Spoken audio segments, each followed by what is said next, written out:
அம்மா வீட்டுக்கு வந்தாவே இந்த வேலை செய்யணும் அந்த வேலை செய்யணும் அப்படின்னு நினச்சிட்டு தான் வருவேன். ஆனால் எங்கேருந்து தான் எனக்குள்ள சோம்பேறித்தனம் வருமோ தெரியல. அம்மா பார்த்துக்குவாங்க அப்படின்னு சொல்லிட்டு நான் பாட்டுக்கு செல்லை பார்க்க தூங்க சாப்பிட இதே வேலையை தான் செஞ்சுட்ருப்பேன்.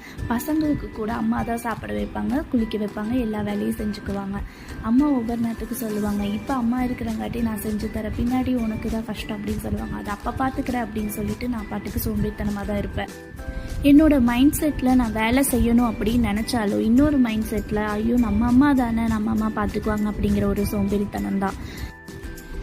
இந்த சோம்பேறித்தனம் நான் மாற்றிக்கணும்னு ட்ரை பண்ணிகிட்ருக்கேன். என்ன மாதிரியே உங்களில் யார் அம்மா வீட்டுக்கு போனால் சோம்பேறித்தனமாக வேலையே செய்யாமல் ஓப்பி அடிப்பீங்க, இல்லை நாளாக சுறுசுறுப்பேன் எங்கள் அம்மாவோட சேர்ந்து சுறுசுறுப்பாக இருப்பேன் அப்படிங்கிறவங்க கமெண்டில் ஷேர் பண்ணுங்கள்.